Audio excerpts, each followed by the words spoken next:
चलिए अपने आत्मा के ज्ञान और ध्यान की ओर।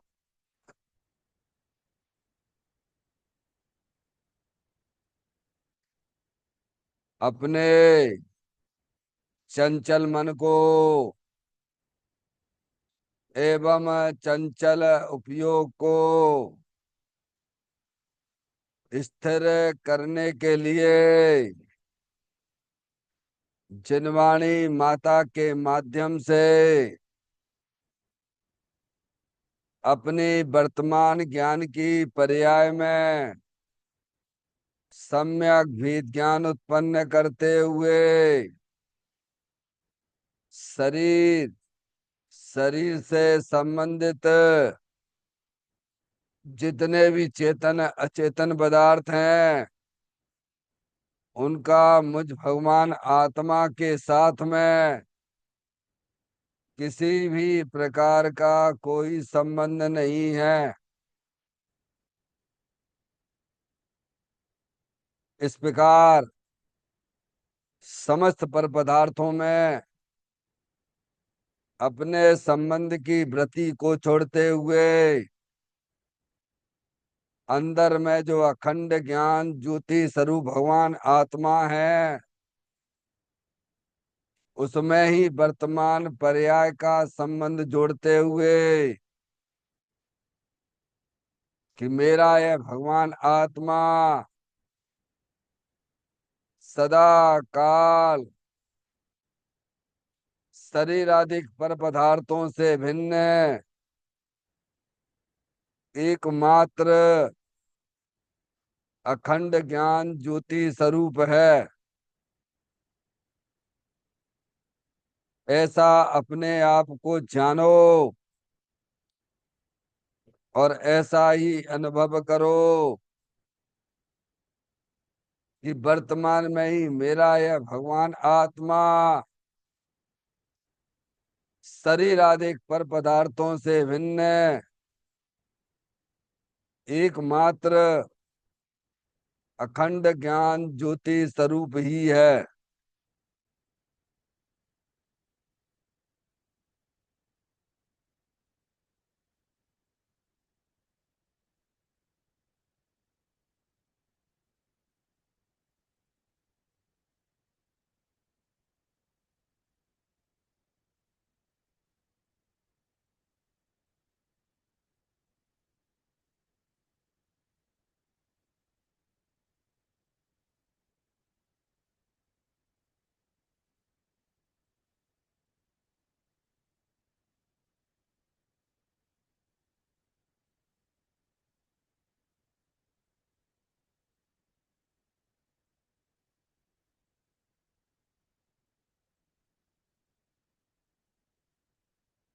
इसी प्रकार से संसार अवस्था में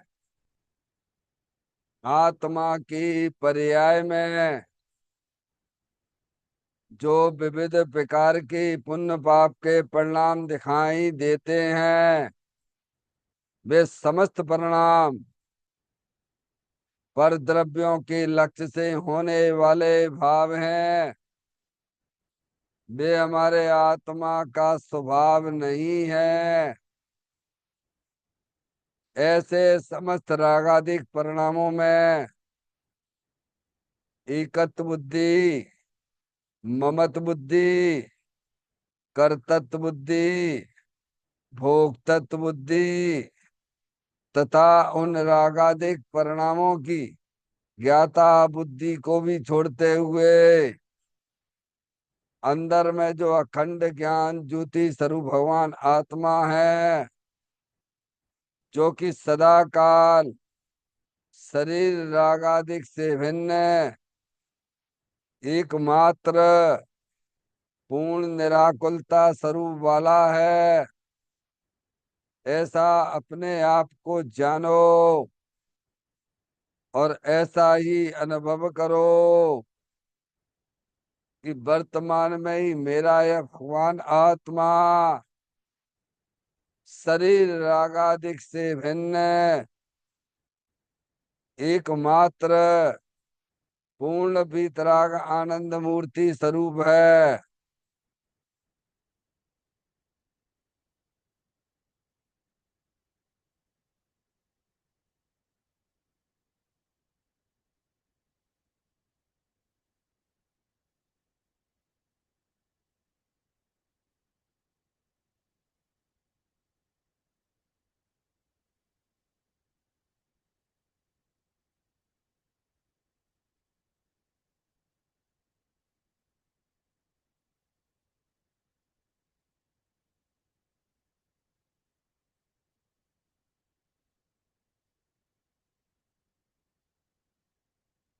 इसी प्रकार से संसार अवस्था में आत्मा की पर्याय में जो पर के लक्ष्य से होने वाला ज्ञान है, वह परलक्षी ज्ञान भी हमारे आत्मा का स्वभाव नहीं है। वह तो इंद्रिय जनित ज्ञान है। इस प्रकार शरीर रागादि और परलक्षी ज्ञान की पर्यायों से भी भिन्न है। मैं तो एकमात्र अखंड ज्ञान ज्योति स्वरूप भगवान आत्मा हूँ। ऐसा अपने आप को जानो और ऐसा ही अनुभव करो कि वर्तमान में ही मेरा यह भगवान आत्मा शरीर रागादि और खंड खंड ज्ञान की पर्यायों से भी भिन्न एकमात्र अखंड ज्ञान ज्योति स्वरूप ही है।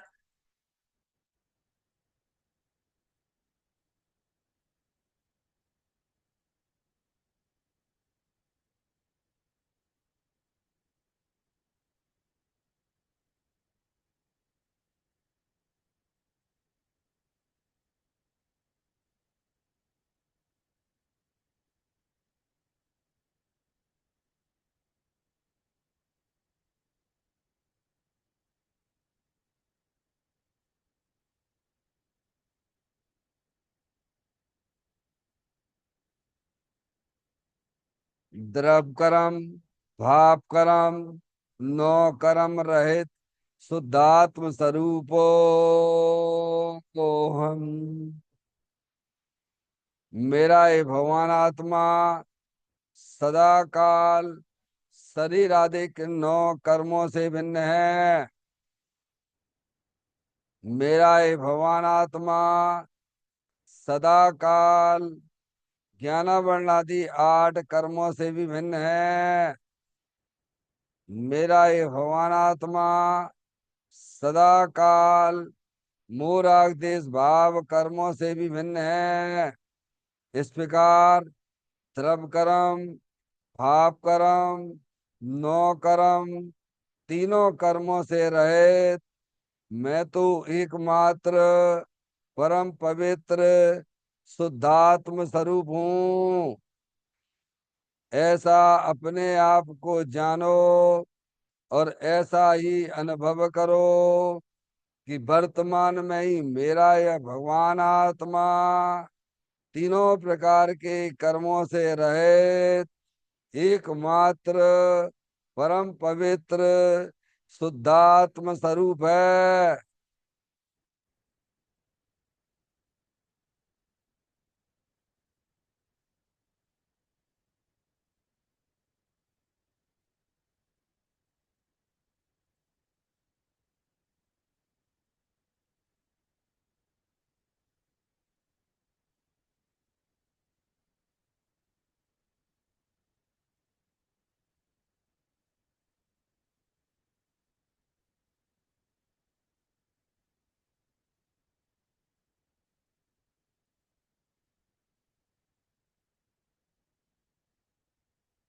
ओम नमः सिद्धेभ्य।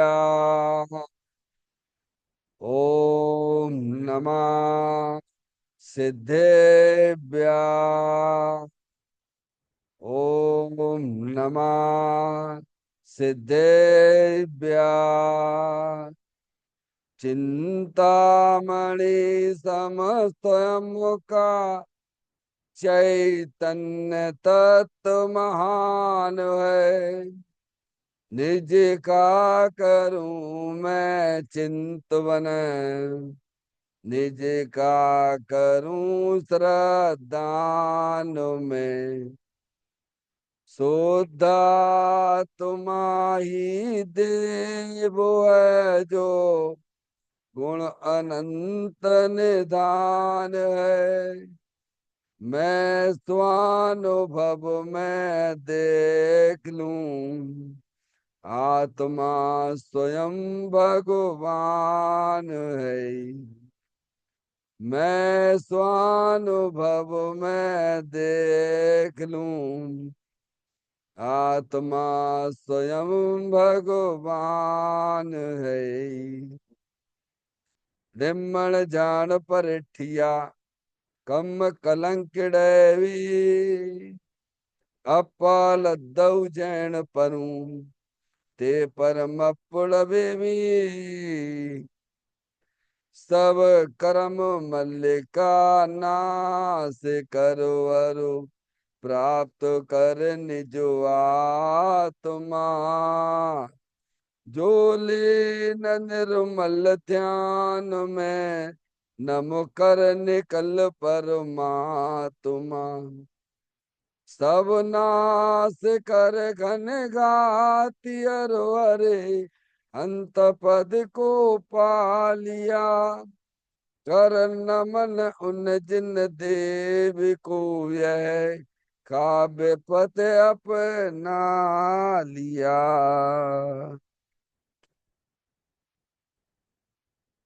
श्री योगसार जी नामक परम आध्यात्मिक ग्रंथ स्वाध्याय हेतु में विराजमान है। आज से 1400 वर्ष पहले इस महान पवित्र ग्रंथ की रचना दिगंबर संत योगेंद्र महाराज जी हुए हैं। उन्होंने इस महान पवित्र ग्रंथ की रचना की और उन्होंने इस ग्रंथ का नाम योगसार जी रखा। योगसार जी का सीधा सा अर्थ है मुक्ति के मार्ग में। योग का मतलब जोड़ होता है। किसका किसके साथ में जोड़ करना? तो अरियंत परमात्मा कहते हैं कि अपनी वर्तमान सुत ज्ञान की पर्याय का अंदर में जो अपना त्रिकालिक ध्रुव भगवान आत्मा जो कि सदा काल द्रव कर्म भाव कर्म नो कर्म से रहित एकमात्र अखंड ज्ञान ज्योति स्वरूप है। ऐसे ज्ञायक प्रभु परमात्मा में अपनी वर्तमान सुत ज्ञान की पर्याय का संबंध जोड़ने का नाम योग है, जिसे शास्त्रीय भाषा में सम्यक दर्शन सम्यक ज्ञान भी कहते हैं। और उस चैतन्य भगवान आत्मा में ही अपनी वर्तमान पर्याय को मग्न कराना, लीन करना, स्थिर करना, उसे सार कहते हैं, यानी सम्यक चारित्र कहते हैं। तो योग सार क्या हो गया? सम्यक दर्शन, सम्यक ज्ञान, सम्यक चारित्र वाली निर्मल पर्याय, पवित्र पर्याय जो अपने आत्मा के आश्रय से प्रकट होती है, इसे यहाँ योग सार कहते हैं। देखिएगा, योग सार ग्रंथ के माध्यम से हम और आप यहाँ पर 62वें नंबर की गाथा का स्वाध्याय चल रहा है, जिसमें दिगंबर संत इस गाथा के माध्यम से जगत के समस्त जीवों को यही बताना चाहते हैं कि जो जीव अपनी आत्मा को जानते हैं, अपने आप को आत्मा मानते हैं और अपनी परिणति को अपने चेतन भगवान आत्मा में मग्न कराते हैं, उसे आत्म अनुभव कहते हैं। और उसका फल क्या है? तो कहते हैं वह आत्मा पर्याय में परमात्मा हो जाता है। और जो परमात्मा रूप दशा प्रकट हुई है वह अब आत्मा के साथ में अनंत काल तक वह उसके साथ में रहेगी। अब उस पर परमात्म दशा का कभी भी उसकी आत्मा में से अलग नहीं होगी। अब वह अविनाशी रूप से वह परमात्म दशा उसके साथ में रहेगी। ये किनको मिलता है परमात्म दशा? जो अपने आत्मा को अपना जानते हैं, अपना मानते हैं और निरंतर अपनी पर्याय को अपने चेतन भगवान आत्मा में रमण कराते हैं, वे आत्मा ही वास्तव में पर्याय में परमात्मा होते हैं। ये परमात्मा होने का विधान है। समझ गए? आत्म अनुभव का फल क्या बताया कि आत्मा पर्याय में परमात्मा होता है। सबके फल होते हैं नहीं, आप जैसा बीज डालोगे वैसे ही फल की प्राप्ति होगी। समझ में आया? आप जो है नीम का बीज डालोगे तो फल क्या कौन सा मिलेगा, बोलो भैया, वृक्ष के रूप में नीम का मिलेगा, उसमें कहाँ दिक्कत है। समझ नहीं आप? जैसा आप बीज डालोगे उसी प्रकार के फल की प्राप्ति होती है।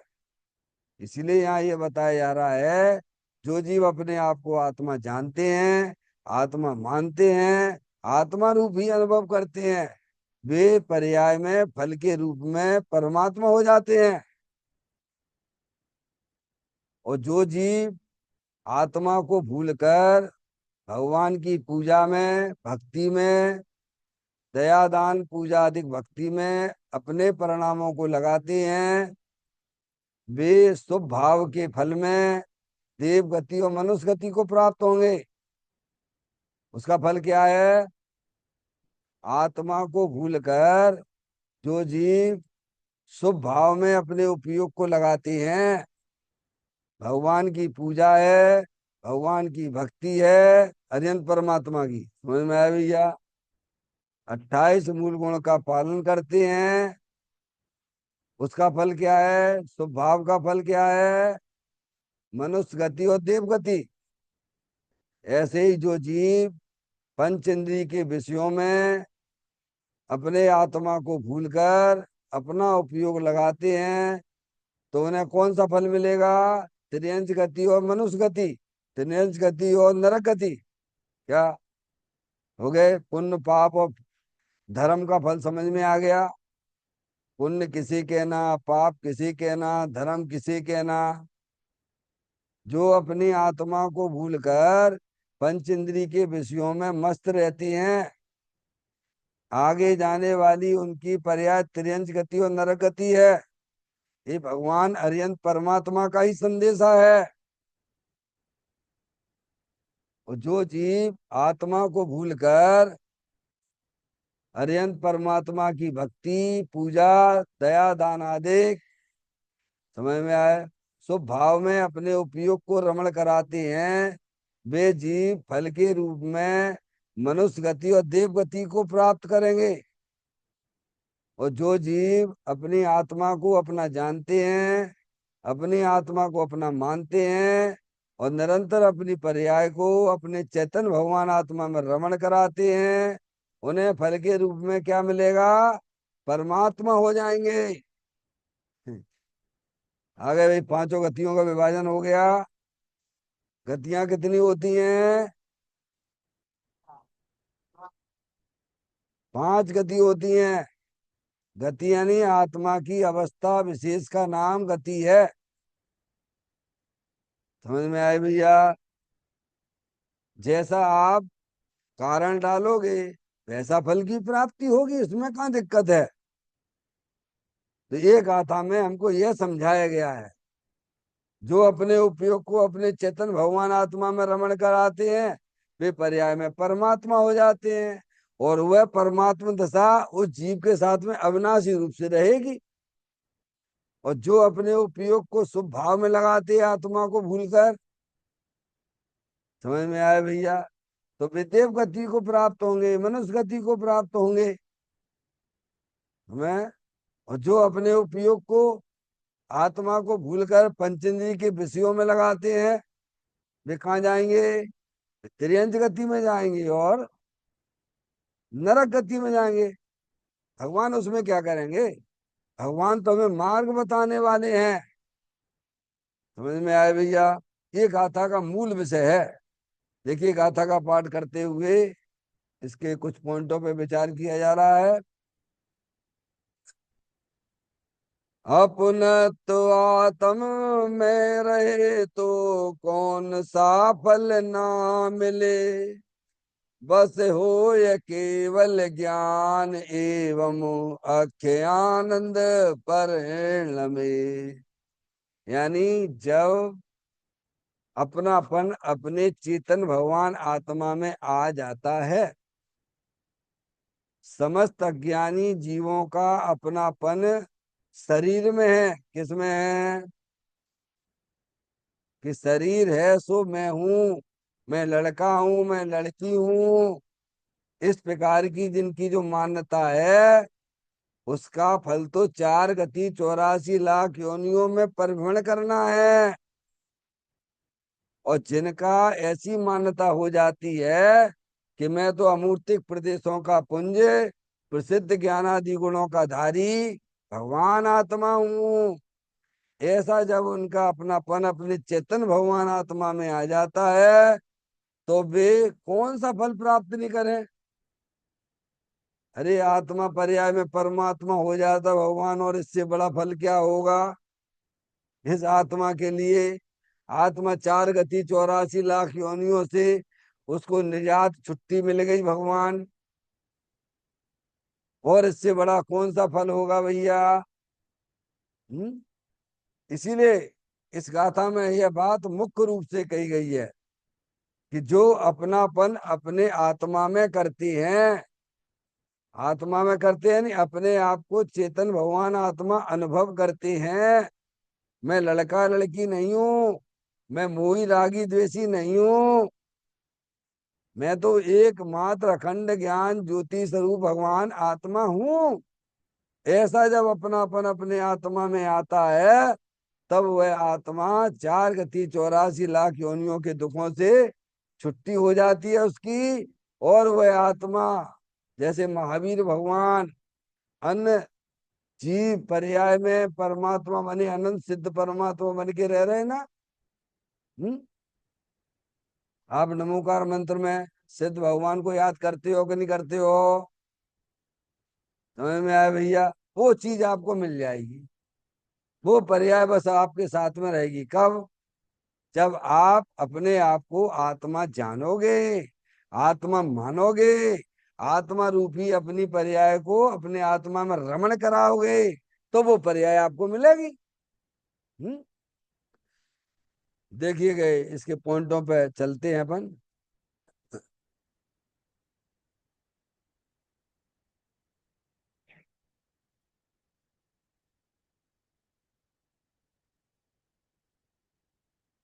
देखें,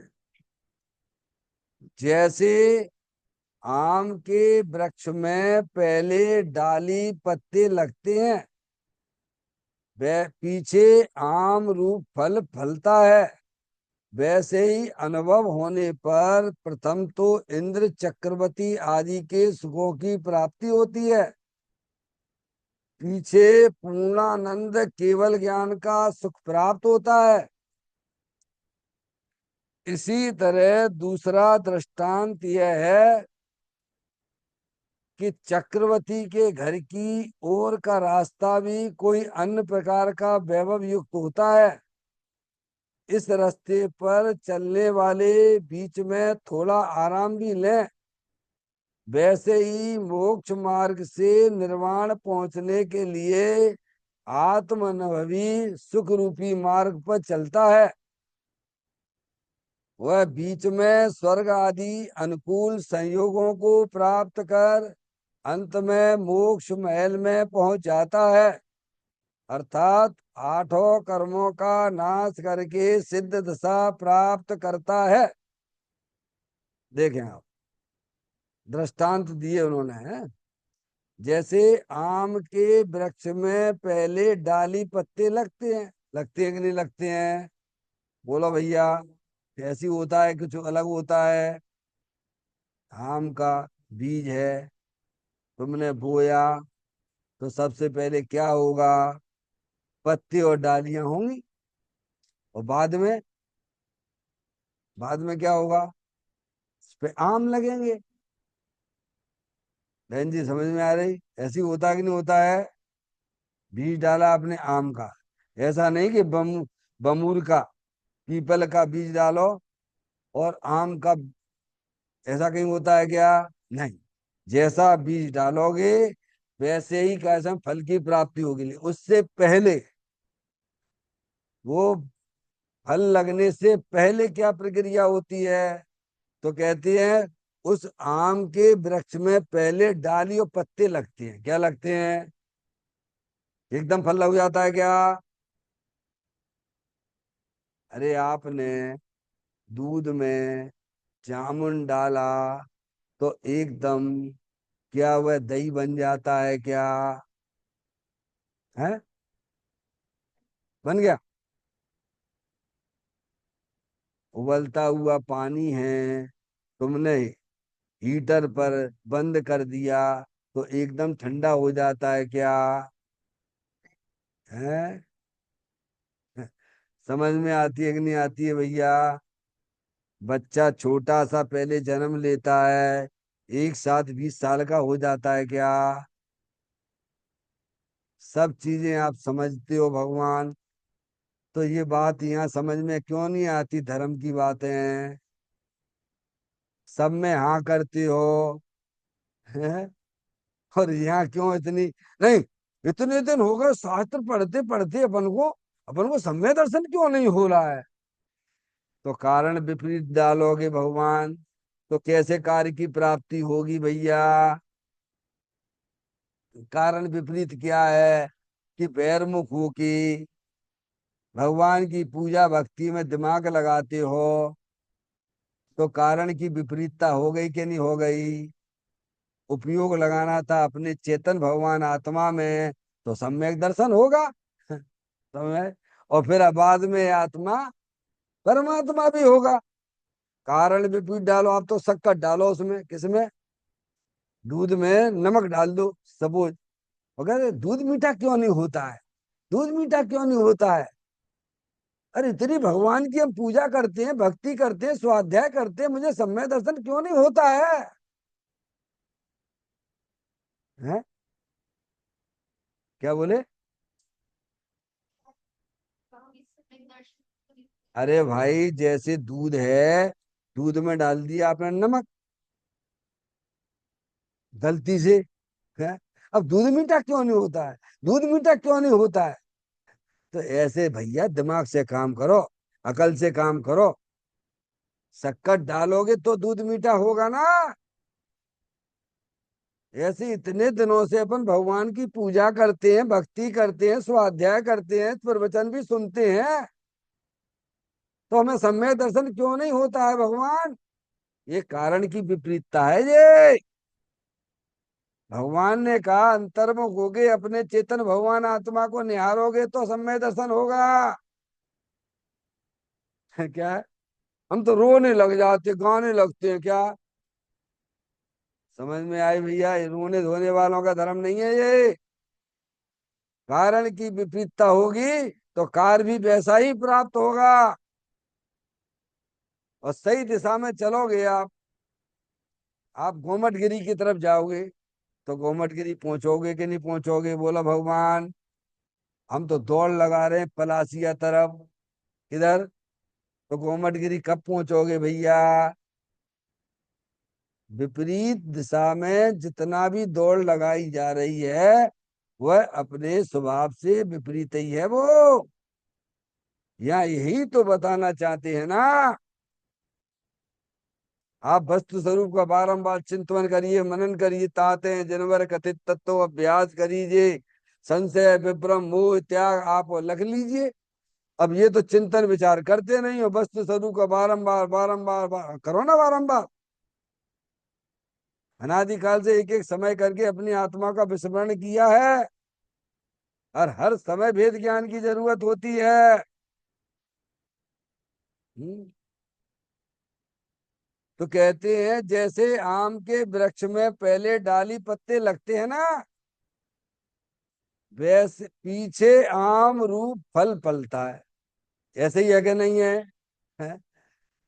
जामुन डाल दिया दूध में, तो थोड़ा शांति रखो कि 6 7 8 घंटे के अंदर वह दही बन के थप्पा बन के तैयार होने वाला है।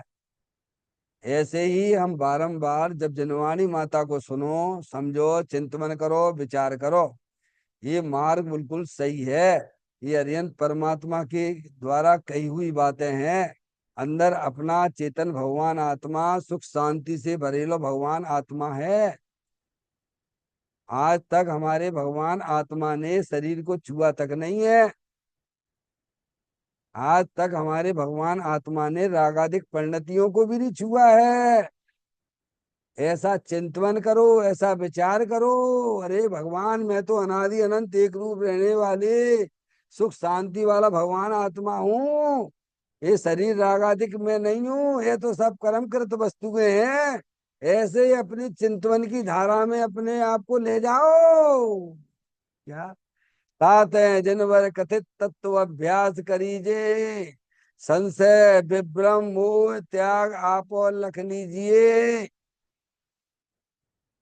ये करो, आप सही उपाय करोगे तो बिल्कुल नियम से आपकी पर्या में निराकुलता, सम्य दर्शन, ज्ञान, चारित्र वाली पर्या प्रकट हो जाएगी। अब ये कारण तो विपरीत करते हो समय। अब इसका तो चिंतन करना नहीं, विचार करना नहीं, बार बार सुनना नहीं, विचार नहीं करना भगवान है। तो कहते हैं जैसे आम के वृक्ष में पहले डाली पत्ते लगते हैं ना, पीछे आम रूप फल फलता है। थोड़ा शांति रखो, आपने बीज सही डाला है ना, बीज सही डाला है ना, तो फल क्यों नहीं लग रहा, फल क्यों, घबराओ मत, शांति रखो। समझ में आया भैया? वह अपने समय में आ जाएगा। पहले डाली और पत्ते लगेंगे, फिर उसके बाद उसका जो समय होगा तब वह नियम से आपको फल उस पर लग जाएगा। क्यों भैया, ऐसे ही करते हो, नहीं शांति रखते हो कि नहीं रखते हो? लौकिक में इतनी शांति रखते हो कि नहीं रखते हो? बीज डाला तुरंत फल की प्राप्ति होती है क्या? वंदना, हो जाती है क्या? है? तो वहां क्या करती हो फिर? है? तो धैर्य रखो, यहाँ भी धैर्य रखो। आप सही जगह आ गए हो। जनेन्द्र परमात्मा के यहाँ आ गए, माँ जनवाणी माता का रसा स्वादन करते हो। शांति रखो, होगा काम तुम्हारा ही होगा। जो जनेन्द्र परमात्मा के द्वारा बताए हुए तथ्यों पे अपने उपयोग को लगाते हैं, उन्हीं का काम होने वाला है। जो भगवान के बताए हुए मार्ग को नहीं सुनते हैं, नहीं विचारते हैं, वे 4 गति 84 लाख योनियों में परमण करेंगे। समझ में आया भैया? शांति से अपने, इसको कहते हैं धर्म। समझ में आया? हड़बड़ाहट का काम नहीं है, शांति से, बिल्कुल शांति से, धैर्य के साथ में तत्व का श्रवण करो। कुलाइए मत कि इतने दिन हो गए, अब मेरी मनुष्य पर्याय तो जाने वाली चली जाए ना, पर हम शांति को नहीं छोड़ेंगे। भगवान ने हमें बताया है, आकुलित मत होइए। आप बिल्कुल सही जगह आ गए हो। अरे भगवान की बात पर विश्वास तो करिए। आकुलता करके क्या करोगे? बोलो भैया, तुम्हें क्या मिलने वाला है? तुम्हें ये विश्वास नहीं होता है भगवान की बात पर क्या? अपनी माँ जनवाणी माता के ऊपर विश्वास नहीं है क्या? है? अरे भाई, आप लोग घर में, किचन में, कुकर में सब्जी दाल वगैरह बनाते हो, आग पे रख देते हो तो तुरंत सीटी बजती है क्या? वहां धैर्य रखते हो कि नहीं रखते हो? हैं? वहां आपको विश्वास है? यहाँ इतना विश्वास भी नहीं है क्या आपको देवसात गुरु के ऊपर? हैं? फिर समझ में आया भैया? हर बात में लौकिक कार्यों में विश्वास रखते हो, धैर्य रखते हो। यह जनेन्द्र परमात्मा की कही हुई बातें, इन पे विश्वास रखिए, तुम्हारा काम होगा।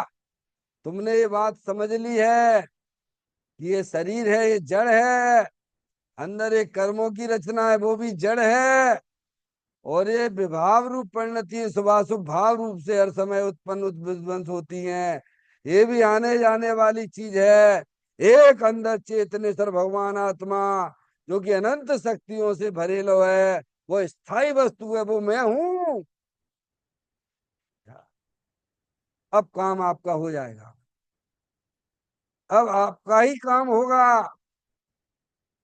तो कहते हैं जैसे आम के वृक्ष में पहले डाली पत्ते लगते हैं, पीछे आम रूप फल फलता है, वैसे ही अनुभव होने पर, देखिए आप, अब आत्मा का अनुभव होने पर है, पर्याय कहाँ से आ गई? अनुभव किसे कहते हैं? जब पर्याय सुत ज्ञान की पर्याय शरीर, शरीर से संबंधित जितने भी चेतन अचेतन पदार्थ हैं उनसे अपना संबंध नाता तोड़ देती है, और अपने चेतन भगवान आत्मा से अपना संबंध जोड़ देती है। समझ में आया भैया?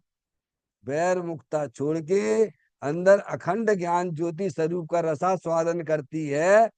तब के अनुभव होने पर यानी सम्यक दर्शन होने पर प्रथम तो इंद्र चक्रवर्ती आदि के सुखों की प्राप्ति होती है। अब देखिए, अब मजे मजे हैं आपके। अब जब सम्यक दर्शन हो गया, तब आत्मा को अपना तो त्रियंच गति में जाना पड़ेगा, न नरक गति में जाना पड़ेगा, और मनुष्यों की हीन पर्याय भी नहीं मिलेगी, देव गति की हीन पर्याय भी नहीं मिलेगी। समझ में आ रही कि नहीं आ रही है भैया बातें? कितनी चीजों से आपने या छुट्टी प्राप्त कर ले। मनुष्य में आपको महिलाओं का भी, लेडीज की शरीर भी नहीं मिलेगा तुम्हें। सम्यक दृष्टि की बात करती है अनुभव होने पर। हैं, कितनी कितनी बाधाओं से निकल के बाहर आ गए आप आत्मा का अनुभव करने पर। समझ में आया भैया? तो ये काम करो ना। ये काम काम क्यों नहीं दिखता है? हम्म? कहते हैं वैसे ही अनुभव यानी अपने चेतन भगवान आत्मा में आनंद स्वरूप वस्तु हूँ। तो ऐसा जब अनुभव होता होने पर प्रथम तो प्रथम में प्रथम इंद्र चक्रवर्ती आदि के सुखों की प्राप्ति होती। किनको होती है? चक्रवर्ती पद किनको मिलता है? मिथ्या दृष्टि को मिलता है क्या? जैसे दृष्टांत के लिए अपन थोड़ा सा विचार करें प्रथमान युग से।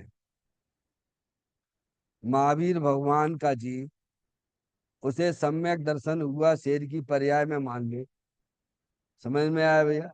शेर की पर्याय के बाद वह कहाँ गए थे? शेर की पर्याय की आयु पूरी करी, फिर वह जीव कहाँ गया? है, स्वर्ग में गया। स्वर्ग की आयु पूरी करके फिर कहाँ आए?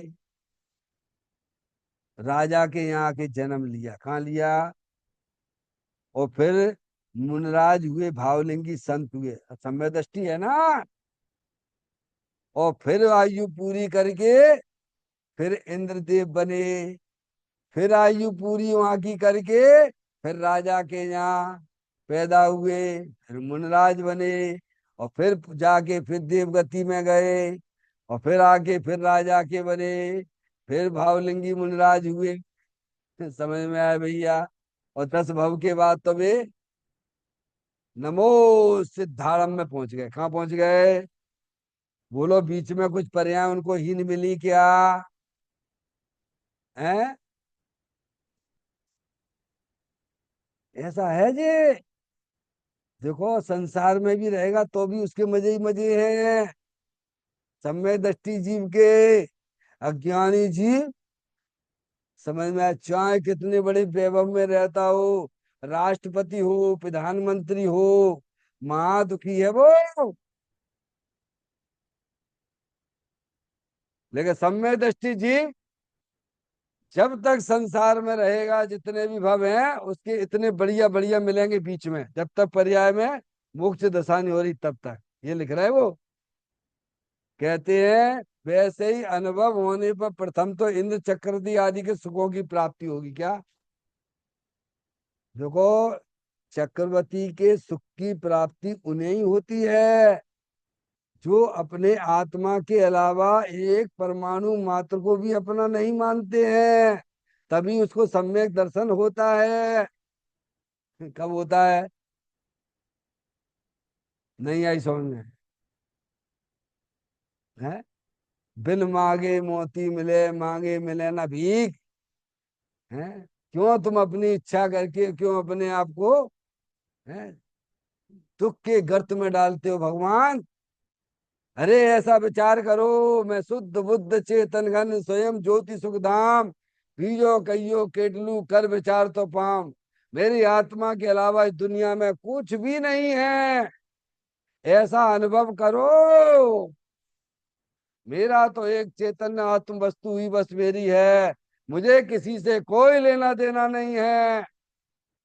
क्या क्या जाता है तुम्हें आ जा में? बोलो भैया, हमारा क्या जा रहा है समय भैया? हैं? अभी वर्तमान में तुम आनंदित हो जाओगे भैया। हैं? और जो पर्याय तुम्हें मिलेंगी आगे इतनी बढ़िया बढ़िया मिलने वाली हैं। जब तक पर्याय में मोक्ष दशा नहीं होती है, तब तक सम्य दृष्टि जीव संसार में जितने भी 2 4 5 8 भव रह गए हैं, सब बढ़िया बढ़िया मिलेंगे सब। बाहर में खूब अनुकूलता अनुकूलता ही दिखाई देगी उसकी, से कोई तकलीफ ही तकलीफ नहीं, चक्रवर्ती का पद होता ही है। लेकिन सम्य दृष्टि उन चीजों को चाहता नहीं है, तब मिलती है। समझ में आए भैया? हाँ ध्यान रखना। कहते हैं अनुभव होने पर प्रथम तो इंद्र चक्रवर्ती आदि के सुखों की प्राप्ति होती है, पहली बार। और पीछे पूर्णानंद केवल ज्ञान का सुख प्राप्त होता है। पूर्णानंद, पूर्णानंद यानी अरिहंत भगवान। ओहो, क्या कहते हैं? पूर्णानंद केवल ज्ञान का सुख प्राप्त, अनंत आनंद पूर्ण आनंद पर्याय में प्रकट। जैसी वस्तु अपनी पूर्णानंद स्वरूप है ना, ऐसी पर्याय में अविनाशी पूर्ण आनंद, अनंत आनंद ही आनंद। क्या चलता है पर्याय में बोलो? अभी हम सब आत्मा है कि नहीं है? आत्मा हो तो आपके पर्याय में क्या चल रहा है? कछु हो रहा हो कि नहीं हो रहा हुआ भैया? दुख ही दुख चल रहा है, संकल्प विकल्पों में बस लटके हुए हो। क्या ये पर्याय ज्ञानी की पर्याय में ना होती हैं? ज्ञानी की पर्याय में तो आनंद ही आनंद चलता है, तिंद्रिय आनंद ही आनंद। और दुख रूपी पर्याय थोड़ी शेष है। क्या कह रहे हैं? देखो सम्यक दर्शन हुआ तो राग की रुचि वाला तो मर गया। क्या हो गया? सम्यक दर्शन जब होता है तो राग की रुचि वाला तो मर जाता है, राग जिंदा रहता है। लेकिन वीतराग रूपी जीवन उसका जीवन रहता है, सम्यक दृष्टि जीव का। तीन बातें, तीन बातें कौन सी बताएं? राग की रुचि वाला मर गया, राग रह गया, और वीतराग रूप पर्याय उसका जीवन होता है सम्यक दृष्टि का। क्या बताया बोलो? याद रहेगा? सम्यक दर्शन होते ही राग की रुचि वाला तो मर गया, राग रह गया, और वीतराग रूप परिणति उसका जीवन होता है सम्यक दृष्टि का। बोलो वंदना, याद रहेगा? अज्ञान दशा में राग की रुचि थी, सम्यक दर्शन होते ही राग की रुचि वाला तो मर गया। हाँ एक ही बात है भैया, मिथ्यापना चला गया भगवान। अब तो मोक्ष मार्गी जीव हो गया है भाई। राग की रुचि वाला मर गया, राग रह गया, और बीत रागता उसका जीवन है। ऐसा वह सम्यक दृष्टि जीव रहता है। क्या? सम्यक दृष्टि जीव का जीवन बीतराग में रहता है। राग अभी है, पर राग की रुचि नहीं है। आगे बात समझ में? तीन बात है समझ में आई डॉक्टर साहब? क्या हुआ? सम्यक दर्शन होते ही राग की रुचि ज्ञानी की मर गई, राग रह गया। अगर राग भी नहीं रहे तो वह पर्याय में परमात्मा हो जाएगा। पर राग है, पर राग शुभ अशुभ राग को वह हे रूप से जानता है, इससे हमारा कोई संबंध ही नहीं है। क्या डॉक्टर साहब? देख जाने आने वाली हमको क्या लेना देना है? डॉक्टर साहब आपके घर के बाहर लोग गाड़ियां चलाते हैं, ले जाते हैं, ले आपको क्या तकलीफ है? अरे सड़क है, आते जाते रहते हैं। ऐसे ही आत्मा की पर्याय में राग आता जाता वाला, हमको क्या लेना देना, मैं तो चेतनेश्वर भगवान आत्मा हूँ, भीतराग आनंद मूर्ति स्वरूप हूँ भाई। है, फिर वह राग हटता चला जाता है डॉक्टर साहब। और एक दफे ऐसी दशा आती है डॉक्टर साहब, दोबारा सुनना डॉक्टर साहब, लेट हो गए कोई बात नहीं, सबकी स्थितियां परिस्थितियां हैं। तो कह पीछे क्या होता है, पूर्णानंद केवल ज्ञान का सुख प्राप्त होता है। क्या होता है, देखो आत्मा अनुभवी वाले हो, कितने लाभ ही लाभ है भैया। वर्तमान में तुम्हें आनंद ही आनंद हो गया, और तुम अपने उपयोग को अपने चेतन भगवान आत्मा में रमाते रहते हो, तो तुम्हें केवल ज्ञान होने वाला है, तुम पर्याय परमात्मा हो जाओगे भगवान। और क्या चाहिए तुमको। कहते हैं पूर्णानंद केवल ज्ञान का सुख प्राप्त होता है। हम्म?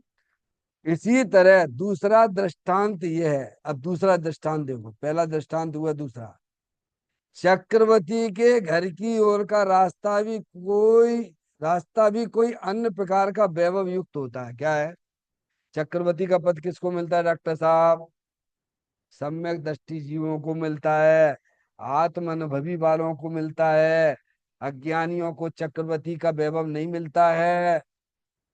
समझ में आती है बात। चक्रवर्ती के घर की ओर का रास्ता भी कोई अन्य प्रकार का वैभव युक्त होता है। अरे उसके वैभव की क्या बात करें, लेकिन एक परमाणु मात्र भी नहीं चाहता वो सम्यक दृष्टि जीव। मिलता है उसको, मिलता है, आत्मनुभवी जीव है, एक परमाणु मात्र नहीं चाहता है वो, उसी को मिलता है। और जो मांगता रहता है वो, अरे भैया मांगने वाले को काम मिले, बिन मांगे मोती मिले, मांगे मिले ना भीख। ये उन्हीं को वैभव मिलता है जिन्हें अपने आत्मा के अलावा कुछ नहीं चाहिए। ऐसे ऐसे वैभव युक्त मिलते हैं, समझिए आप, चक्रवर्ती का वैभव अद्भुत है। अभी हम आपको बताएंगे, वो तो शास्त्र में पढ़ लेना। इस रास्ते पर चलने वाले बीच में थोड़ा आराम भी ले। कौन, सम्य दृष्टि जीव है अभी उसके दो चार आठ दस भव हो रहे भी गए हैं, जब तक पूर्ण वितराग रूप दशा नहीं आती है। तो कहते हैं रास्ते में चलने वाले बीच में थोड़ा आराम भी लें। अभी वो आराम कर रहा है, क्या है डॉक्टर साहब, जैसे हमारे तीर्थंकर आदि हैं। हम्म?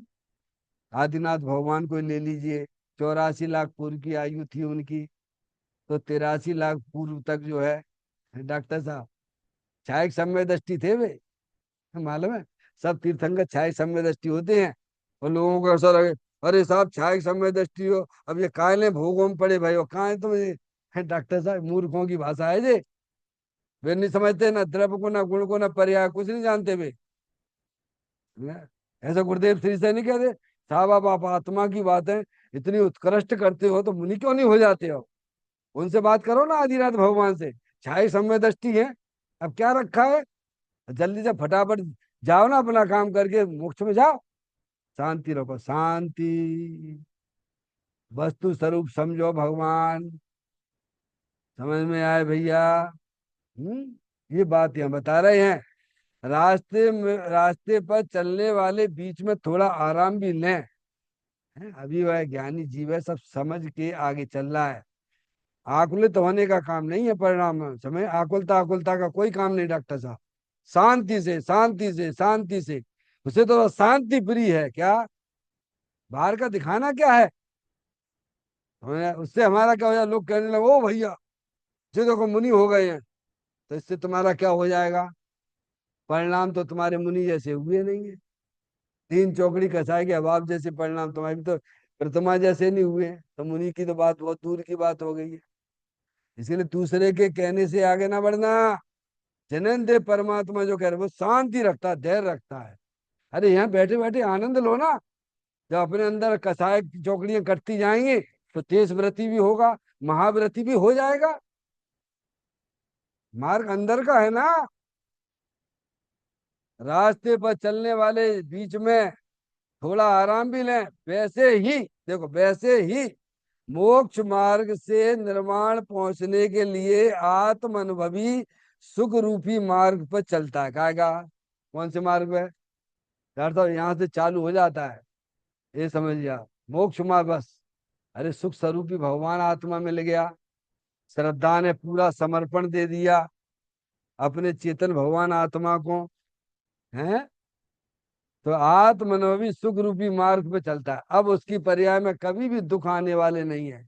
जैसे अज्ञान दशा में आते वैसे तो अब आने वाले हैं ही नहीं है। अब वह बीच में स्वर्ग आदि अनुकूल संयोगों को प्राप्त कर अंत में मोक्ष महल में पहुंच जाता। क्या बस सुख की कहानी यहाँ से चालू हो गई। कहाँ से? सम्यक दर्शन हुआ।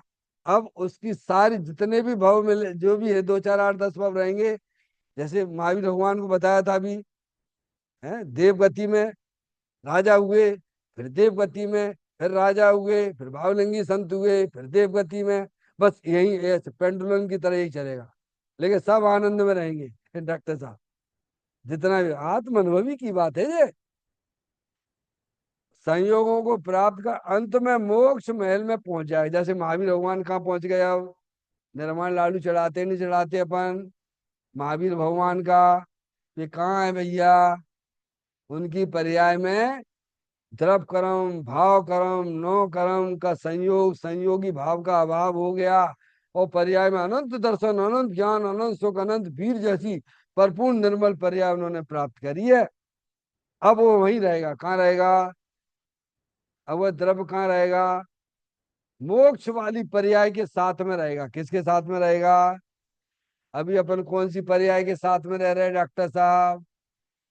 कछु अंतर दिखाई देता है मोक्ष वाले जीवों की का रहना और अपने रहने में कोई अंतर दिखता है कि नहीं दिखता है? अज्ञानी जीव किस पर्याय के साथ में रह रहे हैं? आकुलता वाली पर्याय के साथ में रह रहे हैं। और हमारे सिद्ध भगवान महावीर भगवान पूर्ण निराकुलता वाली पर्याय के साथ में रहते हैं। समझ में आई भैया? हाँ। संयोगों को प्राप्त कर अंत में मोक्ष महल में पहुंच जाता है। कहाँ पहुंच गया हुआ द्रव? डॉक्टर साहब, रहना तो पड़ेगा डॉक्टर साहब, ध्यान रखना। समझदार बन के रहोगे तो सिद्ध भगवान बन के रहोगे, और ऐसे ही बेवकूफ जैसे रहोगे तो 4 गति 84 लाख योनि में धक्के खाते रहोगे। रहना तो पड़ेगा, रहना निश्चित है, क्योंकि किसी भी द्रव्य का नाश नहीं होता है दुनिया में। तुम चेतनेश्वर भगवान आत्मा हो, तो अभी अभी उनको मौका मिला है। माँ जनवाणी माता के द्वारा भेद ज्ञान की ज्योति जला लो, सच्चा ज्ञान कर लो, अपने आत्मा का आनंद लूट लो। संयोगों को प्राप्त कर अंत में मोक्ष महल में पहुंच जाता है, अर्थात 8 कर्मों का नाश करके सिद्ध दशा प्राप्त करता है। कौन? जो अपने आत्मा को, अपने आप को आत्मा जानता है, आत्मा मानता है, और निरंतर अपनी पर्याय को अपने चेतन भगवान आत्मा में रमण कराता है, वह आत्मा मोक्ष दशा को प्राप्त करता है। इस प्रकार से ये अपनी चर्चा हुई। कल इसकी अंतिम चर्चा इस गाथा की अपन और पढ़ेंगे। चैतन्य का स्मरण प्रति क्षण करो रे, भवि के अनंत दुख को पल में हरो रे, अक्षय अनंत निज सुख निदान पाओ, गाओ अरे नित इसी के गीत गाओ, गाओ अरे नित इसी के गीत गाओ। 9 बार नमोकार मंत्र का स्मरण।